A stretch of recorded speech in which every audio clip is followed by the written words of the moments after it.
ಅಭಿವೃದ್ಧಿ ಎಂಬುದು ಒಂದು ನಾಣ್ಯದ ಎರಡು ಮುಖಗಳಿದ್ದಂತೆ. ಒಂದು ಕಡೆ ಶಿವಮೊಗ್ಗ ಜಿಲ್ಲೆಯ ಸಾಗರ ನಗರದಲ್ಲಿ ರಾಷ್ಟ್ರೀಯ ಹೆದ್ದಾರಿ ಕಾಮಗಾರಿ ಮುಕ್ತಾಯ ಹಂತಕ್ಕೆ ತಲುಪಿರುವುದು ಸಾರ್ವಜನಿಕರಲ್ಲಿ ಹರ್ಷ ತಂದಿದೆ. ರಸ್ತೆಗಳು ಅಗಲೀಕರಣಗೊಂಡು ನಗರಕ್ಕೆ ಹೊಸ ಕಳೆ ಬಂದಿದೆ. ಆದರೆ ಇದೇ ಅಭಿವೃದ್ಧಿಯ ಅಬ್ಬರಕ್ಕೆ ಈಗ ಬಡ ಬೀದಿ ಬದಿ ವ್ಯಾಪಾರಸ್ಥರ ಬದುಕು ಬೀದಿಗೆ ಬೀಳುವ ಆತಂಕ ಎದುರಾಗಿದೆ. ರಾಷ್ಟ್ರೀಯ ಹೆದ್ದಾರಿ ಪ್ರಾಧಿಕಾರದ ನಿಯಮದಂತೆ ರಸ್ತೆ ಬದಿಯ ಗೂಡಂಗಡಿಗಳನ್ನು ತೆರವುಗೊಳಿಸಲು ಸಜ್ಜಾಗಿರುವ ನಗರಸಭೆ ಅಲ್ಲಿನ ನೂರಾರು ಕುಟುಂಬಗಳ ಜೀವನದ ಮೇಲೆ ಬರೆ ಎಳೆಯಲು ಮುಂದಾಗಿದೆಯಾ? ಈ ಕುರಿತ ಒಂದು ಕಂಪ್ಲೀಟ್ ರಿಪೋರ್ಟ್ ಇಲ್ಲಿದೆ ನೋಡಿ. ಮಲೆನಾಡಿನ ಹೆಬ್ಬಾಗಿಲು ಸಾಗರ ಈಗ ಸ್ಮಾರ್ಟ್ ಆಗ್ತಿದೆ. ರಾಷ್ಟ್ರೀಯ ಹೆದ್ದಾರಿಯ ಅಗಲೀಕರಣದಿಂದ ನಗರದ ಅಂದ ಹೆಚ್ಚಿರುವುದು ಸುಳ್ಳಲ್ಲ. ಆದ್ರೆ ಇದೇ ಅಂದದ ಹಿರದೆ ಒಂದು ಕಣ್ಣೀರಿನ ಕಥೆ ಇದೆ. ಹೌದು, ಹೆದ್ದಾರಿ ಪ್ರಾಧಿಕಾರದ ನಿಯಮದಂತೆ ರಸ್ತೆಯ ಎರಡೂ ಬದಿಯಲ್ಲಿ ಯಾವುದೇ ಗೂಡಂಗಡಿ ಅಥವಾ ಫಾಸ್ಟ್ ಫುಡ್ ಸೆಂಟರ್ಗಳಿಗೆ ಅವಕಾಶವಿಲ್ಲ. ಇದೇ ಕಾರಣಕ್ಕೆ ಪ್ರಾಧಿಕಾರವು ಸಾಗರ ಪೌರಾಯುಕ್ತರಿಗೆ ಪತ್ರ ಬರೆದಿದ್ದು ತಕ್ಷಣವೇ ರಸ್ತೆ ಬದಿಯ ಅಂಗಡಿಗಳನ್ನು ತೆರವುಗೊಳಿಸುವಂತೆ ಸೂಚನೆ ನೀಡಿದೆ. ಈ ಆದೇಶ ಹೊರಬೀಳುತ್ತಿದ್ದಂತೆ ಬೀದಿ ಬದಿ ವ್ಯಾಪಾರಸ್ಥರ ಎದೆಯಲ್ಲಿ ನಡುಕ ಶುರುವಾಗಿದೆ. ಇವರು ಯಾರೋ ಶ್ರೀಮಂತರ ಮಕ್ಕಳಲ್ಲ, ಬಂಡವಾಳಶಾಹಿಗಳು ಅಲ್ಲ. ದಿನವಿಡೀ ಬಿಸಿಲಿನಲ್ಲಿ ನಿಂತು ದುಡಿದು ಸಂಜೆ ಹೊತ್ತಿಗೆ ಬರುವ ಅಲ್ಪ ಲಾಭದಲ್ಲಿ ಮಕ್ಕಳನ್ನ ಓದಿಸ್ತಾ ಇರುವ, ಸಂಸಾರ ಹೂಡಿರುವ ಜನಸಾಮಾನ್ಯರು. ನಮ್ಗೆ ಅಭಿವೃದ್ಧಿ ಬೇಡ ಅಂತಿಲ್ಲ, ಆದ್ರೆ ನಮ್ಮ ಬದುಕಿಗೆ ಪರ್ಯಾಯ ದಾರಿ ಎಲ್ಲಿ ಎಂಬುದು ಇವರ ಪ್ರಶ್ನೆ. ನಾವು ಬಡವರು, ನಾವು ಶ್ರೀಮಂತರು ಅಂತೂ ಅಲ್ಲ, ತುಂಬ ಬಡವರು. ನಾವು ಇಲ್ಲಿಂದ ಜೀವನ ಮಾಡಬೇಕು. ಇಲ್ಲಿಂದನೇ ನಾವು ಮಕ್ಕಳ ಮರಿಯನ್ನು ಸಾಕಬೇಕು. ನಾವು ಸಾಲ ಮಾಡ್ಕೊಂಡು ಆ ಸಾಲ ತೀರಿಸಬೇಕು. ನಾವು ಏನಂತ ಮಾಡೋದು ಹೇಳಿ? ಇಲ್ಲಿಂದ ತೆಗೆದ್ಬಿಟ್ರೆ ನಾವು ಎಲ್ಲಿಂದ ಹೋಗೋದು? ದಿಢೀರಂತ ನೀವು ಒಂದೇ ಸಲ ತೆಗಿ ಅಂದ್ರೆ ನಾವು ಎಲ್ಲಿಂದ ಹೋಗ್ಬೇಕು? ಎಲ್ಲ ಹೋಗ್ಬೇಕು? ಅದರ ನೀವು ನಮ್ಗೆ ಪುಟ್ಕೋಡ್ ಮಾಡ್ಕೊಡಿ, ನಾವು ಖಾಲಿ ಮಾಡ್ಕೊಡ್ತೀವಿ. ಅಲ್ಲಿ ನಗರದ 4 ಭಾಗಗಳಲ್ಲಿ ಫುಡ್ ಕಾರ್ನರ್ ನಿರ್ಮಾಣ ಮಾಡುತ್ತೇವೆ ಎಂದು ಭರವಸೆ ನೀಡಲಾಗಿತ್ತು. ಆದರೆ ಈವರೆಗೆ ಒಂದು ಇಟ್ಟಿಗೆಯೂ ಕೂಡ ಅಲ್ಲಿ ಬಿದ್ದಿಲ್ಲ. ಪರ್ಯಾಯ ವ್ಯವಸ್ಥೆ ಮಾಡದೆ ದಿಢೀರನೆ ಅಂಗಡಿ ಖಾಲಿ ಮಾಡಿ ಎಂದ್ರೆ ನಾವು ಎಲ್ಲಿಗೆ ಹೋಗಬೇಕು ಎಂಬ ಆಕ್ರೋಶ ಇಲ್ಲಿ ಮನೆ ಮಾಡಿದೆ. ನಾವು ಶ್ರೀಮಂತರಲ್ಲ, ಇದೇ ಚಾಟ್ಸ್ ಅಂಗಡಿ, ಟೀ ಅಂಗಡಿ, ಫಾಸ್ಟ್ ಫುಡ್ ಅಂಗಡಿ ನಂಬಿ ನಮ್ಮ ಜೀವನ ಸಾಗ್ತಿದೆ. ಅಭಿವೃದ್ಧಿಗೆ ನಾವು ಬೆಂಬಲ ಕೊಡ್ತೇವೆ, ಆದ್ರೆ ನಮ್ಗೆ ಮೊದಲು ಫುಡ್ ಕಾರ್ನರ್ ಮಾಡ್ಕೊಡಿ, ಆಮೇಲೆ ನಾವೇ ಜಾಗ ಖಾಲಿ ಮಾಡ್ತೇವೆ. ಶಾಸಕರು ದಯವಿಟ್ಟು ನಮ್ಮ ಮೇಲೆ ಗಮನ ಹರಿಸಬೇಕು.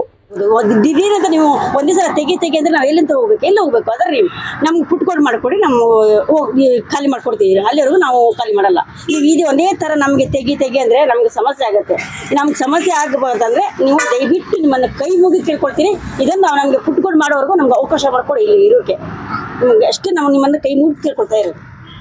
ಶಾಸಕರೇ ದಯವಿಟ್ಟು ಶಾಸಕರಾದರೆ ಗೋಪಾಲಕೃಷ್ಣ ಅವರಿಗೆ ದಯವಿಟ್ಟು ಕೈ ಮುಗಿ ಕೇಳ್ಕೊಳ್ತೀನಿ, ದಯವಿಟ್ಟು ನಮ್ಗೆ ಇದೊಂದು ಅವಕಾಶ ಮಾಡಿಕೊಡಿ.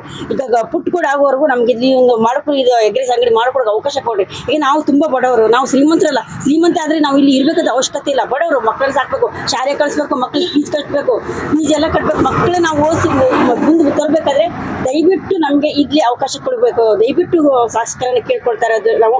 ಪುಟ್ಕೋಡ್ಗೆ ನಮಗೆ ಆಗೋವರೆಗೂ ನಮಗೆ ಬೀದಿ ವ್ಯಾಪಾರದಲ್ಲಿ ಯಾರಿಗೂ ನಮಗೆ ತೊಂದರೆ ಕೊಡದೆ ನೀವು ಈಗ ಪುಟ್ಕೋಡ್ ನೋಡ್ಕೊಳ್ಬೇಕು. ಆಗುವವರೆಗೂ ನಮಗೆ ಇದು ಕೊಡ್ಬೇಕಂತ ವ್ಯವಸ್ಥೆ ಮಾಡ್ತೀವಿ. ದಯವಿಟ್ಟು ನಿಮ್ಮ ಕೈ ಮುಗಿ ಕೊಡ್ಕೊಳ್ತೀನಿ, ಬೀದಿ ವ್ಯಾಪಾರ ತೆಗಿಬೇಡ್ರಿ ಅಂತ.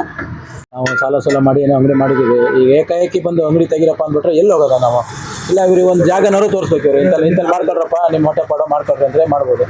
ಈಗ ನಮ್ಗೆ ಬೇರೆ ಕೆಲಸಗಳು ಗೊತ್ತಿಲ್ಲ, ಇದೇ ಕೆಲಸ, ನಮ್ಗೆ ಬೇರೆ ಏನೂ ಕೆಲಸ ಇಲ್ಲ. ಒಂದು 15 ವರ್ಷದಿಂದ ನಾವು ಈ ಜಾಗದಲ್ಲಿ ಇದ್ದೀವಿ. ಈಗ ಏಕಾಏಕಿ ಹೋಗಿ ಅಂತ ನಮ್ಗೆ ಭಾರಿ ಸಮಸ್ಯೆ ಆಗ್ತಾಯಿದೆ.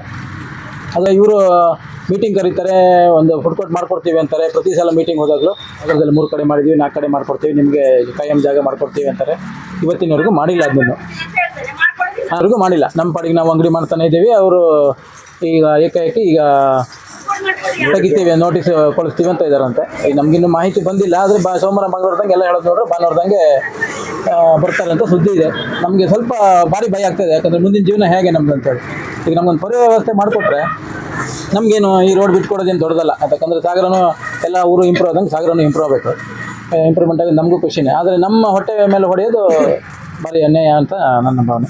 ಈಗ ಹೌದು, ನಾವು ಪ್ರತಿ ಬಾರಿನೂ ಶಾಸಕರ ಹತ್ರ ಮಾತಾಡಿದ್ದೀವಿ. ಶಾಸಕರು ನಮ್ಮ ಫಂಕ್ಷನಿಗೆಲ್ಲ ಬಂದು ಭರವಸೆ ಕೊಟ್ಟಿದ್ರು, ನಿಮ್ಗೆ ಫುಡ್ ಕೋರ್ಟ್ ಮಾಡ್ಕೊಡ್ತೀವಿ, ಅಲ್ಲಿ ತನಕ ನಿಮ್ಮ ಜಾಗದಲ್ಲಿ ನೀವು ವ್ಯಾಪಾರ ಮಾಡಿ ಅಂತೇಳಿ. ಆದರೆ ಇದು ಈ ಸದ್ದು ಯಾಕಾಗ್ತಿದೆ ಗೊತ್ತಿಲ್ಲ ನಮಗೆ. ಆದರೆ ಈಗ ಮುಂದಿನ ಇದು ಈ ಥರ ಆದರೆ ಭಾರಿ ಸಮಸ್ಯೆ ಆಗುತ್ತೆ. ಆದ್ದರಿಂದ ನಮ್ಮ ಶಾಸಕರ ಹತ್ರ ಕೇಳ್ತಾ ಇದ್ವಿ, ನಮ್ಗೆ ದಯವಿಟ್ಟು ಒಳ್ಳೇದೊಂದು ಜಾಗ ಕೊಡಿಸಿ, ನಾವು ಇದೇ ಥರ ವ್ಯಾಪಾರ ಮಾಡ್ಕೊಂಡು ನಮ್ಮ ಜೀವನ ಮಾಡ್ಕೊಂಡು ಹೋಗ್ತೀವಿ. ಒಂದು ಮಾಡ್ತಿದ್ರೆ ಖುಷಿ ಆಗ್ತಾ ಇದೆ. ಆದರೆ ತೆರವುಗೊಳಿಸೋಕ್ಕೆ ಮುಂಚೆ ಫುಡ್ ಕೋರ್ಟ್ ಕೊಟ್ಕೊಂಡು ನಮಗೆ ತೆರವುಗೊಳಿಸಿದ್ರೆ ಒಳ್ಳೇದಿತ್ತು. ಇದು ನಂಬ್ಕೊಂಡು ನಾವು ಸಾಲಾಗೆಲ್ಲ ಮಾಡಿರ್ತೀವಿ, ಸಾಲಾಗೆಲ್ಲ ಮಾಡಿರ್ತೀವಿ, ಮಕ್ಳಿಗೆ ಓದ್ಸೋಕ್ಕೆಲ್ಲ ಕಷ್ಟ ಆಗುತ್ತೆ. ಇದರಿಂದ ತೆರವುಗೊಳಿಸೋಕ್ಕಿಂತ ಮುಂಚೆ ನಮಗೆ ಫುಡ್ ಕೋರ್ಟ್ ಕೊಟ್ಬಿಟ್ಟು ಮಾಡಿದರೆ ಶಾಸಕರಲ್ಲಿ ಒಂದು ಮನವಿ ಮಾಡ್ಕೊತಿದ್ದೀವಿ. ಇಲ್ಲೇ ನಾವು ಜೀವನ ಸಾಗಿಸ್ತಾ ಇದ್ದೀವಿ. ಈಗ ಸಾಲ ಸೋಲನ್ನು ಮಾಡ್ಕೊಂಡಿದೆ, ನಮ್ಮ ಕುಟುಂಬ ನಡಿಬೇಕು. ನ್ಯಾಷನಲ್ ಹೈವೇ ಆಗಿದೆ, ನಮಗೆ ಖುಷಿ ಇದೆ. ಹಾಗೂ ಇಲ್ಲಿ ಒಂದು 5-6 ವರ್ಷದ ಜೀವನ ಇವ್ರು ಫುಡ್ ಕೋರ್ಟ್ ಮಾಡ್ತೀವಿ ಅಂತ ಹೇಳ್ತಾ ಇರೋದು ಇದುವರೆಗೂ ಯಾವುದೇ ಕ್ರಮ ಕೈಗೊಂಡಿಲ್ಲ, ಯಾವುದು ಮಾಡಿಲ್ಲ.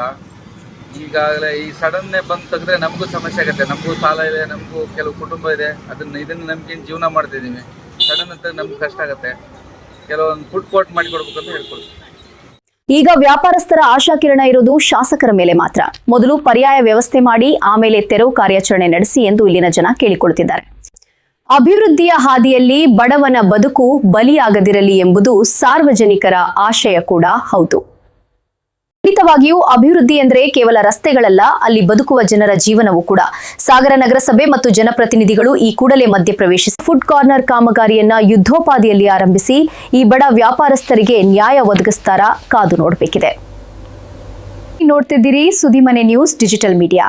ಕೋ-ಸ್ಪಾನ್ಸರ್ಸ್ ನಿಮ್ಮ ನೆಚ್ಚಿನ ಹಾಗೂ ನಂಬಿಕಸ್ಥ ಸಂಸ್ಥೆಗಳಾದ RBD group of companies, royal beverages depot, royal builders and developers, royal ventures private limited, RBD motors, RBD ಸೌಹಾರ್ದ ಸಹಕಾರ ಸಂಘ ನಿಯಮಿತ ಸಾಗರ. ಇದು ಜಮೀಲ್ ಸಾಗರ್ ಅವರ ಸಾರಥ್ಯದ ಸುದ್ದಿಮನೆ ಡಿಜಿಟಲ್ ಮೀಡಿಯಾ, ಸತ್ಯದ ದಾರಿ, ಜನಸಾಮಾನ್ಯರ ಧ್ವನಿ.